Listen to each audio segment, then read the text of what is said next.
जिस दिन शदीद बारिश की वजह से बच्चे कम आए हुए होंगे तो उस दिन बगैर माइक के।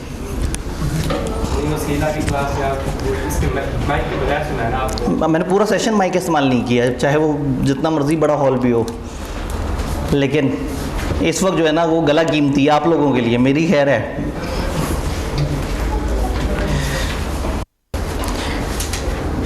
अच्छा जी, ये भी कनेक्ट हुआ हुआ है।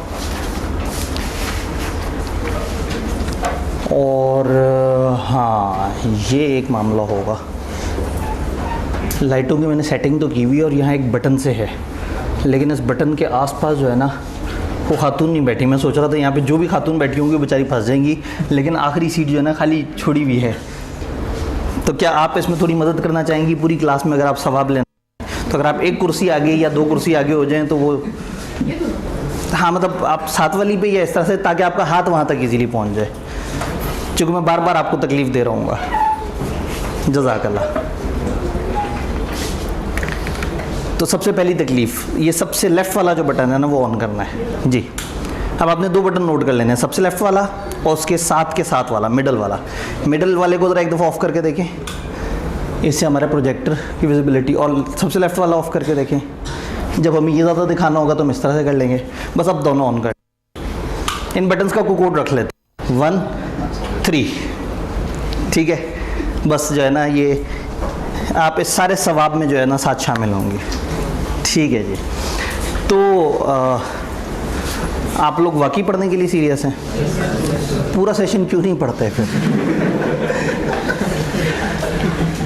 मतलब ये वो सब्जेक्ट है जिसमें जो है वो मुझे जो मेल्स आ रही हैं वो ये आ रही हैं कि सर अगर पूरा सेशन ना पढ़ा हो तो क्या अभी हो सकता है? आपको क्रैश कोर्स का इंतज़ार कि जी वो एंड पे कोई क्रैश कोर्स आना है, वो क्रैश कोर्स वाले बाबा जी आएंगे, वो ख़त्म करा देंगे। और जो है वो एक बच्चा वो कल परसों फेसबुक पे ओपिनियन ले रहा था, मैंने 4 सब्जेक्ट उठाने हैं, अब बीलो सीलो तो मैं यूट्यूब से कर लूँगा, और FR1 और CMA मैं कहाँ से पढ़ूँ? तो जो है ना लोग बड़े पक्के हैं इस बात पे कि बीलो सीलो तो पढ़ने वाला सब्जेक्ट है ही नहीं। फेल हो जाए खैर है, कोई बात नहीं, बंदा दोबारा से दे देता है, लेकिन ये पढ़ने वाला सब्जेक्ट नहीं है। और जो सब्जेक्ट लेके पढ़ना शुरू भी करते हैं वो आहिस्ता आहिस्ता FR1 की मोहब्बत में इतने डूब जाते हैं कि बेचारा बीलो जो है ना इसकी बारी नहीं आती। और कुछ ऐसे ख़तरनाक बच्चे हैं जो FR1 और CMA दोनों इकट्ठे उठा लेते हैं, पता नहीं कौन उन्हें मशवरा दे देता है, लेकिन वो उठा देते हैं। और इस वक्त एग्जैक्टली कह रहे होते हैं कि कॉस्ट के तो सिर्फ अभी तक 20 लेक्चर लिए हैं हमने, तो क्या हम इस टाइम पे कॉस्ट ड्रॉप कर सकते हैं? तो उनसे पूछें अगर आप कॉस्ट ड्रॉप कर रहे हैं तो क्या प्लान है? वो कहते हैं हम सीलो उठाने के बारे में सोच रहे हैं। जिस दिन ICAP का दाखिला जाना है ना उस दिन सुबह सुबह बच्चे एकदम से एक नया सब्जेक्ट उठाते हैं, वो कहते हैं चलो इसका दाखिला भेज देते हैं और आज सीरियस होकर पढ़ेंगे। जो 6 महीने सीरियस होकर नहीं, सीरियस होकर पढ़ने लगे हैं। लेकिन मुझे लग रहा है आप लोगों को देख के कि अब आप वाकई सीरियस होने लगे हैं। अभी भी ऐसा है या मजाक कर रहे हैं? क्या हमारे पास टाइम है? पढ़ने के लिए टाइम है। और क्या हमारे पास ज़ाया करने के लिए टाइम है? नहीं। तो टाइम इतना ज़रूर है कि हम पढ़ सकते हैं, लेकिन इतना बिल्कुल भी नहीं है कि हम उजाड़ दें। तो मैं हैंड रेज नहीं करवाऊंगा क्योंकि ये एक पर्सनल डाटा है। अदरवाइज़ अगर मैं आपसे पूछूं कि कितने लोगों ने 50% से ज़्यादा तैयारी की हुई है तो शायद आधे लोग भी हाथ खड़े ना करें। जबकि ये सब्जेक्ट ऐसा है कि अब तक ये आपका ख़त्म हो चुका होना चाहिए था। अब तक आप इसको सारा करके रिवाइज़ करके साइड पे कर चुके होते। चंद छोटे तरीन सब्जेक्ट्स में से एक, सबसे छोटा बेचारा कमती लो है, और मतलब ये उससे थोड़ा सा ही बड़ा है, कोई बहुत ज़्यादा बड़ा ये भी नहीं है। तो मेरे ख्याल में अब ऐसा ना हो कि आप कहेंगे ये तो बस तकरीर करी जा रहे हैं और जो है वो अब पढ़ाई की बातें नहीं हो रही। फर्स्ट डे जो है ना बड़ा कीमती है। मैं हमेशा मानता हूँ कि 6 महीने पढ़ने से बेहतर है कि एक दफ़ा 6 घंटे बैठ के पूरे 6 महीने का प्लान बना लिया जाए। तो पढ़ने से पहले एक दफ़ा सब्जेक्ट को समझ लेते हैं कि सब्जेक्ट क्या है, किस तरह से। आप में से कुछ ऐसे हैं जिनका 100% कम्प्लीट हुआ वो रिवाइज़ करने के लिए आए हैं। कुछ रिपीटर्स हैं जिनको पहले आता था। तो एक बच्चे ने कहा सर मेरा लास्ट टाइम 46 पे फेल हुआ है, तो इस दफ़ा मुझे लॉ पढ़ने की ज़रूरत तो नहीं है। ठीक है, सही है, उसको ज़रूरत नहीं है, वो अपने साथ साथ रिवाइज़ करता रहे। लेकिन जो 46 पे फेल हुआ होता है उसे लगता है कि उसने सिर्फ 4 नंबर के लिए पढ़ना है। अब उसने 4 नंबर के लिए नहीं पढ़ना, उसने 0 से 50 तक के लिए दोबारा पढ़ना है। तो उसे लगता है कि 46 तक तो मेरा कैलिबर था ही था, तो बस मैंने अब सिर्फ 4 नंबर की मेहनत करनी है और मेरे पास तो 4 नंबर की एडिशनल मेहनत है, पिछली दफ़ा जितनी की है उसमें 4 नंबर के बराबर मज़ीद मेहनत करनी है। तो थोड़ा सा ये फ्रेमवर्क समझना ज़रूरी है कि क्या है, किस तरह से है। ICAP का कोई भी पेपर बगैर मेहनत के पास नहीं होता। और एक बात बहुत ज़रूरी है सारे लोग जो बीलॉ पढ़ रहे हैं उन लोगों के लिए कि बीलॉ पास होने पे उतने ही पेपर पास होते हैं जितने FR1 पास होने पे पास होते हैं। जो आपकी नंबर गेम है ना कि 8 पेपर हैं, मेरे 3 रह गए, मेरे 2 रह गए, इसमें बीलॉ, सीलॉ, टैक्स ये पेपर बड़ा अहम किरदार अदा करते हैं। इससे आपको रिलैक्सेशन हो जाती है। एक बच्चा जो कहता है मेरे 7 पेपर रहते हैं और एक जो कहे मेरे 5 पेपर रहते हैं, दोनों में फ़र्क है। तो ये वो आसान पेपर हैं जिससे आपकी नंबर गेम बेहतर हो जाती है। लेकिन प्रॉब्लम ये है कि आप लोग न्यूमेरिकल की मोहब्बत में इस सब्जेक्ट को बिल्कुल रगड़ देते हैं और एंड पे फिर इसका रिजल्ट कई दफ़ा बहुत अच्छा नहीं आता। पिछली 5-6 अटैम्प्ट्स में 2 से 3 दफ़ा ऐसा हुआ है कि सेकंड या थर्ड वर्स्ट रिजल्ट बीलॉ का है। और वो CM में जितना मर्जी गंदा पेपर भी आ जाए, हाथ-साथी दौर लोग पास हो जाते हैं, क्योंकि पेपर इतना अजीब सा आया होता है कि ICAP खुद ही बेचारा शर्मा के पास कर देता है कि ठीक है चलो हमसे कुछ गड़बड़ हो गई है, बच्चों के साथ ना करें। तो बस बीलॉ में थोड़ा सा अलर्ट रहने की, थोड़ा सा समझदार रहने की ज़रूरत है कि हमने क्या करना है और किस तरह से चीज़ों को लेके चलना है। तो क्या हम तैयार हैं पढ़ने के लिए? दिन कितने हमारे पास? इफ़ेक्टिवली 12, बल्कि 12 के भी बजाय 11 ऐसे दिन हैं जब घर जाके आपने एक्टिवली पढ़ना है। अभी प्लान की तरफ भी आते हैं। 3 देखते हैं। वाह जी वाह, अच्छा आ गए आप। तो ज़ाहिर है ये थोड़ा सा अभी शुरू में धुंधला है। ये 2 हज़रात की शक्ल क्यों नज़र आ रही है? ये क्या हुआ? इस क्रैश कोर्स में हम वेरी फर्स्ट टाइम ड्राफ्टिंग भी ऐड कर रहे हैं। इससे पहले हम लोग हर दफ़ा सिर्फ ऑडिट में इस तरह से करते थे कि ऑडिट में डेली क्रैश कोर्स के साथ एक ड्राफ्टिंग का सेशन होता था।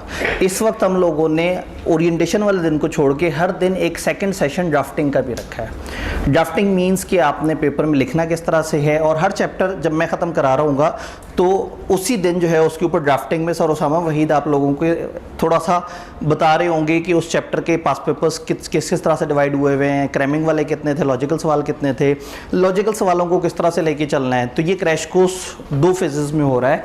पहले 1.25 घंटे की हमारी लेक्चर वाली क्लास है, उसके बाद 1 घंटे की क्लास है हमारी ड्राफ्टिंग की, जिसमें ड्राफ्टिंग और पास पेपर्स। थोड़ा सा ड्राफ्टिंग के बारे में बेसिक आइडिया मैं भी दे रहूँगा, लेकिन कल से ऑनवर्ड आपको साथ साथ रिटन प्रैक्टिस, क्योंकि बीलॉ के अंदर जो सिनेरियोज हैं वो लोगों को परेशान करना शुरू हो गए और ज़्यादातर लोग बीलॉ में अगर कहीं मार खाते हैं तो वो जो अपनी तरफ से लिखने वाले सवाल होते हैं उसमें मार खाते हैं। तो हमारी कोशिश ये है कि हम वो उस तरह के सवालों की भी साथ साथ आपको प्रैक्टिस कराएं। तो थ्रू आउट जिस वक्त ये क्रैश चल रहा हो तो आपके जितने भी 100% पास पेपर्स हैं जो अभी तक हमारे सिलेबस के हवाले से अवेलेबल हैं उनकी प्रैक्टिस हो जाए। उसमें 2-3 जो रीसेंट अटैम्प्ट्स हैं उनको छोड़ देंगे। जब ये क्रैश कोर्स ख़त्म होगा तो उसके बाद 3 अल्टरनेट दिनों में 3 पूरी ICAP की अटैम्प्ट क्लास में डिस्कस होंगे।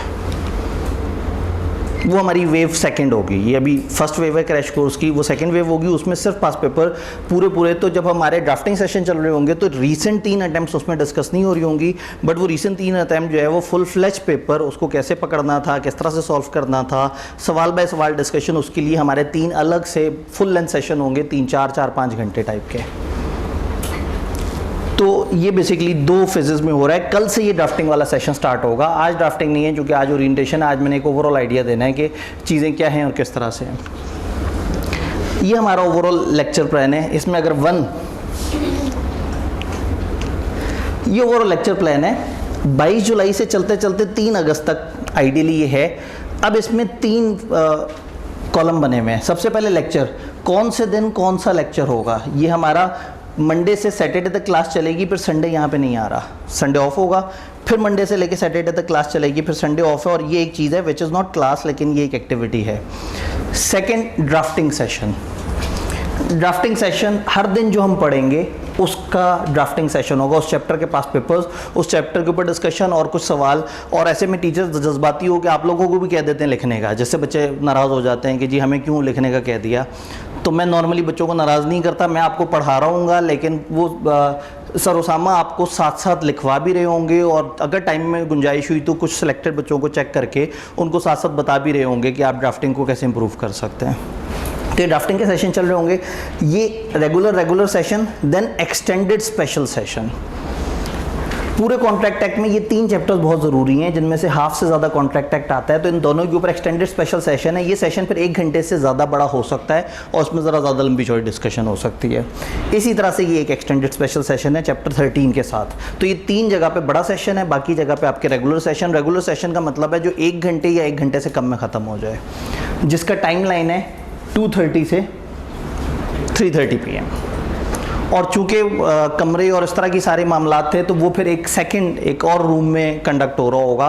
तो ऑब्वियसली जैसे ये आपकी चॉइस है, वो भी आपकी चॉइस है, आप ये अटेंड करना चाहें ना करना चाहें, वो अटेंड करना चाहें ना करना चाहें। लेकिन अगर आपको राइटिंग में प्रॉब्लम्स हैं और आप पास पेपर्स की साथ साथ प्रैक्टिस करना चाहते हैं, तो वो सेशन आपको काफ़ी ज़्यादा हेल्प करेगा। ऑडिट में तो पिछले 2-3 सेशन से ही हमारा काफ़ी ज़्यादा कामयाब जा रहा है और बच्चों को काफ़ी फ़ायदा हो रहा है। बीलॉ में वेरी फर्स्ट टाइम हम ये ड्राफ्टिंग सेशन इंट्रोड्यूस कर रहे हैं क्रैश कोर्स के साथ, क्योंकि क्रैश में इतना टाइम नहीं होता कि हम बहुत ज़्यादा चीज़ों में राइटिंग की प्रैक्टिस करें, तो इसलिए हमने उसको 2 अलग-अलग क्लासेस में डिवाइड कर दिया है। तीसरा, टेस्ट। जिस भी दिन आपने जो भी चैप्टर किया, अगले वाले दिन नेक्स्ट डे, ये देखें ना, 22 जुलाई को चैप्टर 2 है और 23 जुलाई को, तो 24 जुलाई को चैप्टर 2 का टेस्ट। अब चक्कर ये है कि बेचारे टीएस का भी कोई कसूर नहीं कि हम कहेंगे जी ये एक फ्री सेशन है, आ जाओ जिस मर्जी ना आए, जैसे मर्जी आएँ, और जनाब आप लोग 250 टेस्ट बेचारे को पकड़ा दें और फिर उसके बाद 2 घंटे बाद उसको क्वेश्चन मार्क के मैसेजेस करना शुरू कर दें, अभी तक चेक होकर क्यों नहीं मिला, ये इस तरह से। तो हम चाहते भी हैं फैसिलिटेट करना, लेकिन हम कबाड़ा भी नहीं करना चाहते। जो होता ही है कि एक दफ़ा आपसे कमिट कर लिया तो आप लोगों ने तो बेड़ा गर्क कर देना है। जैसे जब हमने कहा कि क्लास होगी और उसमें कहा ना ये फिजिकल क्लास इस तरह से करके ऑन कैंपस क्लासेस, उस वक्त से मेरा इनबॉक्स भरा हुआ है और हमारी सारे टीम मेंबर्स को ऐसी धमकी आमेज ईमेल्स मैसेजेस आ रहे हैं, ऑनलाइन वालों का क्या कसूर है, तुम लोग जालिम हो, तुम लोग फिरौन हो। भाई एक एक्टिविटी है, एक फ्री ऑफ कॉस्ट एक्टिविटी है, कोशिश कर रहे हैं कि एंड पे जो लोग वो हैं, और हम उसको कोशिश करेंगे, हम ऑनलाइन भी उसको अवेलेबल कर देंगे। लेकिन जब पहले ही दिन हमने कहना ना कि ये सारा आपके पास ऑनलाइन है, तो फिर आपने कहना अच्छा ऑनलाइन है, चलो ठीक है। जब वो महीने के एंड पे या सेशन के एंड पे जब मैं पढ़ने के बारे में सोच रहा हूँगा, तो मैं फोल्डर में से कहीं ना कहीं उन फ्री वाले बैचेस को निकाल के देख लूँगा। तो इसलिए हम इसको फ़ौरन से अवेलेबल नहीं करते, हम इसमें 4-5 दिन का मार्जिन रखते हैं, ताकि अगर कोई सीरियस स्टूडेंट साथ साथ फिजिकली आके पढ़ना चाहे तो बहुत अच्छी बात है। तो ये ऑनलाइन अवेलेबल हो जाएंगे, इसमें कोई परेशानी वाली बात नहीं है। लेकिन मैं बता ही रहा हूँ कि लोगों का पैटर्न क्या होता है कि ये क्यों नहीं दे रहे आप यूट्यूब पे, आप लोग क्या कर रहे हैं, ऐसे थोड़ी होता है। और जो है वो मतलब हमें लगा कि शायद हम बहुत सारे बच्चों के पैसे लेके भाग गए और उसके बाद उनको चूँकि अभी तक हमने लेक्चर अपलोड करके नहीं दिए, तो इसीलिए ना बजाय इसकी कि इसकी जिम्मेदारी लें और उसके बाद आप लोगों से सिर्फ लानते सुनते रहें, तो ये हम जिम्मेदारी इसकी डाटा अवेलेबिलिटी की हद तक रखते हैं और सेल्फ बेसिस पर रख लेते हैं। यानी कि आप लोग जब इस क्लास में हैं तो कल मैं आप लोगों के साथ इंशाल्लाह एक ग्रुप का लिंक शेयर करूंगा। वैसे तो जहाँ जहाँ हमने पोस्ट किया वहाँ 3-4 व्हाट्सएप ग्रुप के लिंक शेयर किए हैं। वो WhatsApp group overall crash courses की इन्फॉर्मेशन है, बजाय इसके कि हम हर वक्त फेसबुक पर ही डाटा फेंकते रहें या हर वक्त ही जगह जगह हर ग्रुप में हर तरह की मशहूरी आ रही हो। तो हमने 3-4 ग्रुप्स बना दिए हैं कि जो लोग अपनी ख्वाहिश से उस ग्रुप को ज्वाइन करें, तो उसके बाद अगर उनको वहाँ एड्स नज़र आएँ तो वो बहुत ज़्यादा ऑफेंडेड फील ना करें। तो उस ग्रुप के अंदर फिर हम फर्दर ग्रुप्स बनाएंगे कि बीलॉ का अलग से 2 ग्रुप बन जाएंगे कि जिसमें सिर्फ बीलॉ के लोग होंगे और फिर सिर्फ बीलॉ का डाटा वहाँ शेयर हो रहा होगा। तो वहाँ पे गूगल ड्राइव का लिंक होगा जिसमें जिस भी दिन टेस्ट होगा तो वहाँ टेस्ट भी अपलोड हो जाएगा और नेक्स्ट डे उसका सोल्यूशन भी वहाँ पे अपलोड हो जाएगा कि आपने एक लेक्चर लिया, आपने तैयार किया, ड्राफ्टिंग सेशन लिया, घर जाके प्रैक्टिस की, अगले दिन आप आए और आपने सिर्फ टेस्ट देना है, तो अगले दिन आप अपने तौर पर उसको डाउनलोड करके टेस्ट करके और अपने आप को असेस कर सकते हैं। बीलॉ में अगर सोल्यूशन आपके सामने आ जाए तो आपको काफ़ी हद तक सेल्फ असेसमेंट हो जाती है। लेकिन जो स्टूडेंट्स एनरोल्ड हैं, जो यहीं एसबीआई में ही अगर एनरोल्ड थे बीलॉ के अंदर, तो हमने उनको सेशन में भी कहा था कि हम आपको एंड पे एक दोबारा से टेस्टिंग का सेशन देंगे, तो वो अगर ये टेस्ट करके जमा कराएंगे टीएस को, तो टीए उन लोगों को मार्क करके दे देंगे। वरना जो है ना हमारे अपने बच्चे बेचारे दुखी हो जाते हैं, वो कहते हैं लो जी हम बैठे पढ़ रहे थे, अचानक से हमारी रिवीजन क्लास शुरू हुई और उसमें बाहर के लोग बीच में ऐड हो गए। तो अपने बच्चों को प्रीमियम फील कराने के लिए कि हाँ भाई आपके साथ धोखा नहीं हुआ, आपसे पैसे लिए हैं तो आपको ज़रा ज़्यादा सर्विस मिलेगी, तो आप लोगों के टेस्ट जो है वो 7-7 चेक होकर मिलेंगे। इसमें हम 2 दिन का मार्जिन रखते हैं कि अगर एक दिन टेस्ट हुआ है तो कोशिश करते हैं कि 2 दिन में मिल जाए, और ये टेस्ट नॉर्मल से थोड़े से छोटे होते हैं। बजाय इसके कि आप तीसरे ही टेस्ट पे मायूस हो जाएं कि ये तो मेरे से नहीं होने वाला। तो इसको इतना मुनासिब रखा होता है कि तकरीबन हाफ आवर से 45 मिनट्स के दरमियान का टेस्ट होता है। जब ये एक्टिविटी ख़त्म होगी तो इसके 2 हफ्ते बाद मॉक्स कंडक्ट होंगे 19 अगस्त से, यानी कि ICAP के इम्तिहान से ठीक 2 हफ्ते पहले। उसमें जिस दिन जो पेपर ICAP में होता है उसी दिन यहाँ पे वो पेपर कंडक्ट हो रहा होगा, और उसमें फिर आप लोगों को वो दुख नहीं है कि आपके चेक होके नहीं मिलेंगे। तो मॉक्स हमारे एक फुल फ्लेज एक्टिविटी होती है जिसमें सैकड़ों लोग आते हैं और वो उन दिनों में मॉक देते हैं, और मॉक फिर हम सारे बच्चों को चेक करके देते हैं, चाहे वो एनरोल्ड स्टूडेंट्स हैं या नहीं है। तो इसके बाद भी आपके पास 2 हफ्ते का क्वेश्चन होगा कि आप चीज़ों को तैयार कर सकें। तो ये एक ओवरऑल प्लान है, रेगुलर लेक्चर है, ड्राफ्टिंग सेशन है और टेस्ट है। ये बात समझ आई? अब सवाल ये है कि बिज़नेस लॉ के साथ मेन इश्यूज़ क्या हैं, प्रॉब्लम्स की हैं बिज़नेस लॉ के साथ। इसमें हम थोड़ी सी डल हुई हुई स्क्रीन के साथ भी चल सकते हैं। तो 1-3 अगर ऑन कर दें, ज़बरदस्त छा गई हैं। अब आप कहेंगे सर हमें प्रॉब्लम नज़र ही नहीं आ रहे। सबसे बड़ा प्रॉब्लम बी लॉ का प्रॉब्लम नज़र ही नहीं आता। Considering it an easy game, B law B law क्या बात करते, बी लॉ कौन पढ़ता है? बी लॉ तो आराम से फेल हो जाता है, इसको पढ़ने की क्या ज़रूरत है? बंदा CMA में एफर्ट करे, FR1 में एफर्ट करे, टैक्स के अंदर एफर्ट करे। यकीन माने टैक्स और बी लॉ क्वांटम वाइज बराबर पेपर है। मैंने बड़े सारे अरसे टैक्स भी पढ़ाया है, तो मुझे अच्छी तरह से अंदाज़ा है कि उसमें उतनी ज़्यादा ग्रेविटी भी नहीं है। लेकिन टीचर्स कहेंगे टैक्स क्या बात कर दी तुमने, बस इसमें तो इतने लंबे न्यूमेरिकल्स की भी प्रैक्टिस करनी पड़ेगी, थ्योरी भी बड़ी ज़्यादा है, बड़ी जालिम है। जिन्होंने थ्योरी देखी उन्हें अंदाज़ा है कि कितनी कुछ ज़्यादा थ्योरी है, और जिन्होंने न्यूमेरिकल देखे उन्हें ये भी पता है कि 2-3 न्यूमेरिकल के बाद पता लग जाता है कि इसी तरह के ही आ रहे हैं सारे न्यूमेरिकल। लेकिन प्रॉब्लम क्या है कि टैक्स को अगर आसान सब्जेक्ट कह दिया तो आपने पढ़ना नहीं है। और मेरा मुंह टेढ़ा हो जाए अगर मैं कह दूं बी लॉ मुश्किल पेपर है, मैं कह ही नहीं सकता। पुराने ज़माने में ऐसी बात पे अज़ाब आ जाया करते थे, इतना बड़ा झूठ। तो ये टेढ़ा पेपर नहीं है, चूँकि ये टेढ़ा पेपर नहीं है तो ये आराम से फेल हो जाता है। चूँकि क्लास में मौजूद मेजॉरिटी ऑफ द स्टूडेंट जो सामने हैं उनके चेहरों पे लिखा हुआ है कि उन्होंने आधे से ज़्यादा उन्हें नहीं आता इस वक्त बी लॉ, और जहाँ जहाँ आप लोग पढ़ रहे हैं वहाँ मैक्सिमम क्लासेस हो चुकी हुई होंगी। उसके बावजूद हालात ये हैं कि बी लॉ बेचारे को तो टाइम ही नहीं मिला। तो इसका सबसे बड़ा प्रॉब्लम है कंसिडरिंग इट ईजी गेम। दूसरा इशू रिटेंशन। चीज़ें छोटी छोटी सी बहुत सारी याद रखनी होती हैं और इतनी ज़्यादा चीज़ें याद रह नहीं पाती। तो ये एक बहुत बड़ा इशू है बी लॉ के साथ कि आप इसको रिटेन नहीं कर पाते उस तरह से। क्यों नहीं कर पाते? इसलिए कि फोकस नहीं करते। मेडिकल अलाउंस एग्जेम्प्ट है जी? हाँ जी, क्या मेडिकल अलाउंस टैक्स में सैलरी वाले बंदे को एग्जेम्प्ट होता है? 10%। क्या मेजॉरिटी को ये बात पता है? तो ये टैक्स के सब्जेक्ट के अंदर बहुत सारी बातों में से एक छोटी सी बात है, वो याद है। और अगर मैं कहूँ कंटिजेंट कॉन्ट्रैक्ट्स में जो 6 शर्तों में आखिरी शर्त है वो क्या है?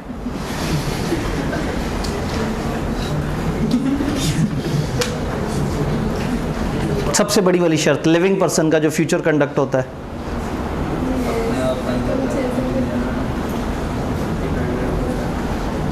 तो बी लॉ हमारी प्रेफरेंस ही नहीं है। आपको ये सारी बात अजीब सी कर दी। चलो मैं बहुत ही आसान बात कर लेता हूँ, ऑफर की डेफिनेशन।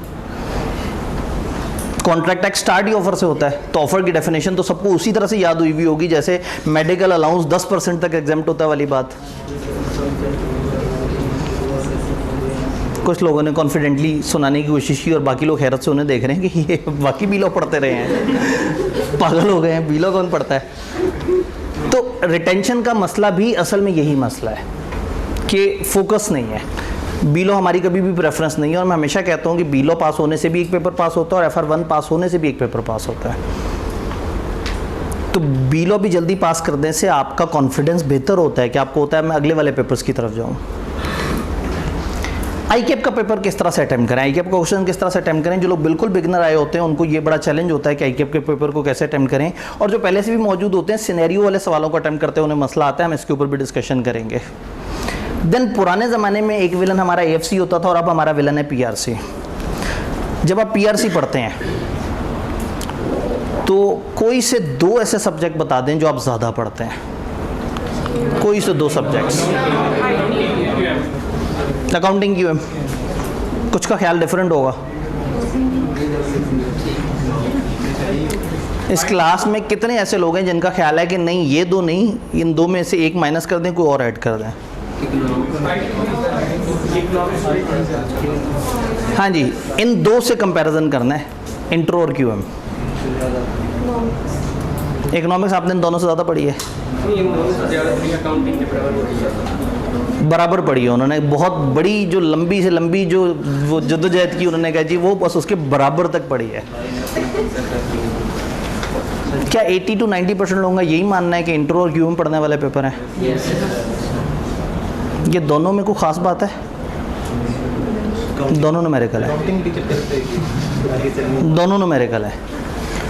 और जो BWCS है, जो आपका इकोनॉमिक्स है, जो इंट्रोडक्शन टू बिजनेस है, वो थ्योरी है।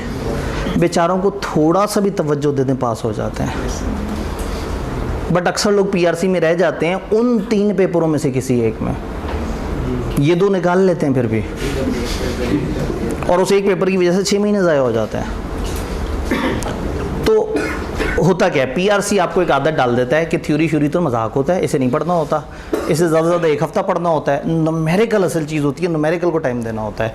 तो जब आप इधर आते हैं कैफ में तो आपको पहले से पता होता है कि मैंने FR1 CMA को हमेशा ज़्यादा टाइम देना है, उसके बाद टेक्स्ट को टाइम देना है, और B-Law चूँकि 100% थ्योरी है तो इसके साथ मैंने वही करना है जो मैंने इको के साथ किया, इंट्रोडक्शन टू बिजनेस के साथ किया, या BWCS के साथ किया। तो हमारा बहुत बड़ा विलन है PRC या AFC, पुराने ज़माने में AFC और अब आज के ज़माने में PRC। अप्रोच गलत डेवलप हो गई होती है। दूसरा, एक स्टूडेंट जो पढ़ने की नीयत से आता है, CA में आता है तो सारे कहते हैं यहाँ 16 घंटे पढ़ना पड़ेगा, 18 घंटे पढ़ना पड़ेगा, तो सबके सब जो है ना बड़े जज्बाती हुए होते हैं कि आग लगा देंगे, लुट मचा देंगे, बहुत पढ़ेंगे, अन्यवा पढ़ेंगे। आते साथ ही टकराव हो जाता है PRC से। PRC में पढ़ने वाली चीज़ें ही 1-2 हैं, और ऊपर से तोड़ के पेपर देते रहो, कभी 2 पेपर दे दिए, कभी 1 पेपर दे दिया, शुगल मुगल चल रहा है। तो वो जो टेंडेंसी थी, जो इरादा था, वो जो वचन लेके आए थे कि जी मैंने पढ़ना है, वो ख़त्म हो गया। जब कैफ में आए तो उस वक्त तक आप में और वो जो जोशीला इंसान जिसने शुरू किया था उसमें फ़र्क है।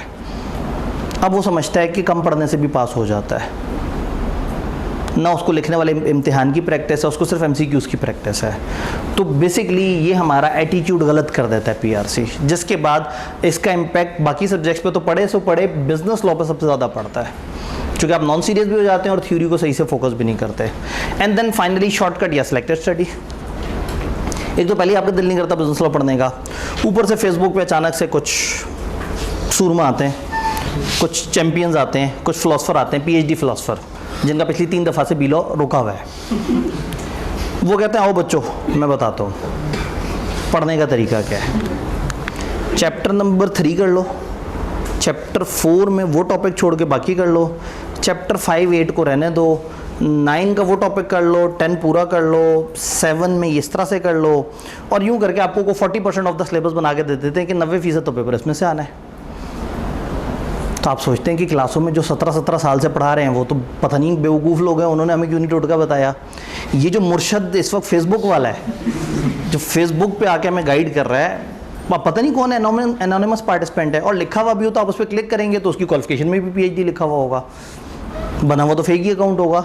एक बच्चा जो 3 दफ़ा फेल हुआ वो सोचता ज़रा मैं बाद में आने वालों को भी फेल कराऊँ, तो उसके मशवरे पे आके आप कहते हैं हाँ ये ठीक है, 18 चैप्टर कौन करे जब 11 से पेपर पास हो सकता है।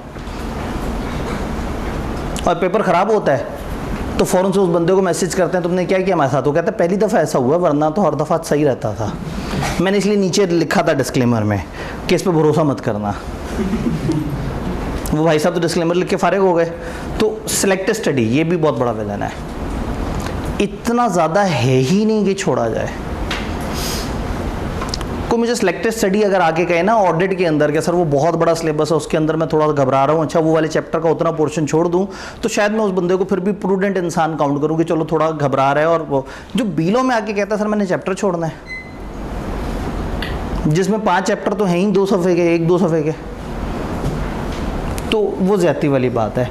तो एक तो इसको आसान नहीं समझना, दूसरा इसको रिटेन करना, उसका तरीका भी हम देख लेते हैं। आईकेप के सवाल कैसे अटैम्प्ट करने हैं, पीआरसी वाली चीज़ जो है वो नॉन सीरियस एटीट्यूड ख़त्म कर देना है और सिलेक्टेड स्टडी से दूर रहना है। ये सारे मसलों से हम थोड़ा सा बीलो को ईजीली पिक कर सकते हैं। इसके सिलेबस को समझते हैं। 3 छा गई है, 3 से बात ज़रा कम बनी है। एक और 1B। सिलेबस की 4 ग्रेड्स हैं। जब सिलेबस को पढ़ते हैं समझते हैं, बहुत सारे लोग जो है वो पूरा का पूरा बीलो याद करी जा रहे होते हैं, करे जा रहे होते हैं और वन फाइन गुड डे कहते हैं कि लो जी मेरे तो आधे ज़्यादा चैप्टर हो गए, मेरा तो मैक्सिमम सिलेबस हो गया। जब सिलेबस को पलट के देखते हैं तो वो थोड़ा सा डिफरेंट तरीके से प्लान होता है। 4 तरह के पोर्शन हैं सिलेबस में। Introduction to legal system, contract act के बेसिक्स यानी एसेंशियल्स, फिर कॉन्ट्रैक्ट एक्ट की परफॉर्मेंस और अदर बिजनेस लॉज। 5 से 8 नंबर, 20 से 25 नंबर, 25 से 30 नंबर, 35 से 52 नंबर। अगर मैं इसको चैप्टर्स में ब्रेकअप इसका करूं तो grade A introduction to legal system, एक चैप्टर 1 अकेली ग्रेड है। अगर किसी भी वक्त आप जो है वो पेपर से पिछली रात मुझे कॉल करके और कहेंगे सर जी कोई एक ऐसा कंफर्म चैप्टर बताएं जिसने पेपर में आना ही आना है, तो मैं आपको गुरु मान लूँ और मैं सारी ज़िंदगी जो है ना कहूँ कि यार इस बंदे ने जो भविष्यवाणी की थी कमाल थी, मैं कहूँगा चैप्टर 1। जब उसकी ग्रेड है, अकेले चैप्टर की ग्रेड है, तो ये पॉसिबल ही नहीं है कि वहाँ से सवाल ही ना आए। बाकी जगह मिक्सिंग है ना, हो सकता है चैप्टर 4 सिरे से छोड़ दे किसी भी पेपर में, लेकिन चैप्टर 1 ने आना ही आना है। चैप्टर 1 की अच्छी बात भी यही है और चैप्टर 1 की बुरी बात भी यही है। अच्छी बात भी ये है कि 5 से 8 नंबर का, बुरी बात भी ये है कि 5 से 8 नंबर का है। यानी दुख होता है कि नहीं किया होगा तो 5 से 8 नंबर ज़ाया हो सकते हैं, और खुशी होती है कि अच्छा ये छोड़ा हुआ होगा तो ज़्यादा से ज़्यादा कितने नंबर हाथ से स्लिप होंगे, 5 से 8। तो फिर अपने अलग अलग वेटेज के हिसाब से लोग अपनी अपनी प्लानिंग कर लेते हैं। देन हमारे पास आते हैं कॉन्ट्रैक्ट एक्ट के बेसिक्स। ये बेसिक्स में 4 चैप्टर हैं, 2, 3, 4 और 5। इसमें 4 ज़रा तगड़ा चैप्टर है, 3 दरमियान है, अदरवाइज 2 और 5 काफ़ी कंफर्टेबल चैप्टर्स हैं। ये बेस बनाता है और उसके बाद फिर ये 2 चैप्टर्स के अंदर मैक्सिमम एसेंशियल डिस्कस होते हैं और फिर जिन पे ज़रा ज़्यादा किताब ने डिस्कशन की है वो 4 में और देन 5। तो ये पोर्शन मिला के 20 से 25 नंबर का है, जिसमें अगर मैं बात करूं तो ये 3 सफ़े का चैप्टर है, ये ज़्यादा से ज़्यादा 4 सफ़े का चैप्टर है, ये 1 सफ़े का चैप्टर है। असल जद्दोजहद ही है हमारे पूरे सिलेबस का सबसे बड़ा चैप्टर। फिर हम बात करते हैं परफॉर्मेंस की। परफॉर्मेंस के अंदर 5 चैप्टर्स आते हैं और वेटेज कितनी है? ये इस पेपर का टोटका है। ये वो जोन है जिसमें सबसे कम एफर्ट होती है और सबसे ज़्यादा नंबर यहाँ से मिलते हैं। अगर मैं इन टर्म्स ऑफ अपनी किताब के चैप्टर्स भी बात करूं तो चैप्टर 6 4 सफ़े का है और ये इस पूरे 5 में सबसे बड़ा चैप्टर है जो 4 सफ़े का है। ये 3 सफ़े का है, ये 1 सफ़े का है, ये 1 सफ़े का है, ये 1.5 सफ़े का है। तो 4 और 3 7, 8, 9, 10.5 सफ़े नंबर। तो अगर 10.5 सफ़े में 25 से 30 नंबर हैं तो इन 10.5 सफ़ों को तो लिख के करना चाहिए, कई दफ़ा दोहराना चाहिए, अच्छी तरह से समझना चाहिए। एनालिसिस देख लेंगे कि आईकेप ने जो कहा है उसको मान भी रहा है या नहीं मान रहा। फिर हमारे पास अदर लॉज आ जाते हैं। अदर लॉज में डिफरेंट लॉज हैं, 8 लॉज हैं। ये 3 चैप्टर हैं पार्टनरशिप के, 11, 12, 13। फिर ये 2 चैप्टर नेगोशिएबल इंस्ट्रूमेंट के, 14, 15। और फिर इन 3 चैप्टर्स में 2 लॉज हैं, 2 सफ़े के तकरीबन। छोटे छोटे से कुछ लॉज हैं जिनका इंट्रोडक्शन उन्होंने दिया है और ये क्रैमिंग बेस्ड है। यानी कि जो हमारे अदर लॉज हैं इसमें से majority of the time cramming आता है, पार्टनरशिप एक्सेप्शन है। तो पार्टनरशिप के लॉ के साथ कॉन्ट्रैक्ट एक्ट की तरह के ज़रा ज़्यादा सवाल आते हैं। स्टेप बाय स्टेप आगे चलते हैं तो थोड़ा सा इसके ऊपर मज़ीद रोशनी डालते हैं। इसी चीज़ को जब हम पास पेपर एनालिसिस की फॉर्म में देखने की कोशिश करें, जब से ये पेपर पैदा हुआ है स्प्रिंग 2022, आपको पता है नई स्कीम में बहुत सारी तोड़ फोड़ के बाद जो है ना ये बी लॉ अलग हो गया था। पहले ये एक बड़ा पेपर होता था जिसमें मर्केंटाइल लॉ, जो इस वक्त हम बिजनेस लॉ के नाम से पढ़ रहे हैं, और कमती लॉ, ये दोनों इकट्ठे होते थे। अब ये पेपर अलग हुआ है। जब से पेपर अलग हुआ है तब से लेके अब तक 5 अटैम्प्टें हुई हैं। इन 5 अटैम्प्टों में चैप्टर 1 वो जो पहला वाला जोन है उससे सवाल क्या आए हैं? 6 नंबर, 7 नंबर, 6, 6, 5। तो कम से कम 5 और ज़्यादा से ज़्यादा 7। तो हमें नज़र आ रहा है कि ये हमारा एक रीज़नेबल वेटेज का और आगे उसकी वेटेड एवरेज लिखी हुई है 6%, यानी कि अगर हम 5 अटैम्प्ट्स का को एवरेज आउट करें। ये भी पहला पोर्शन आ गया एसेंशियल्स वाला।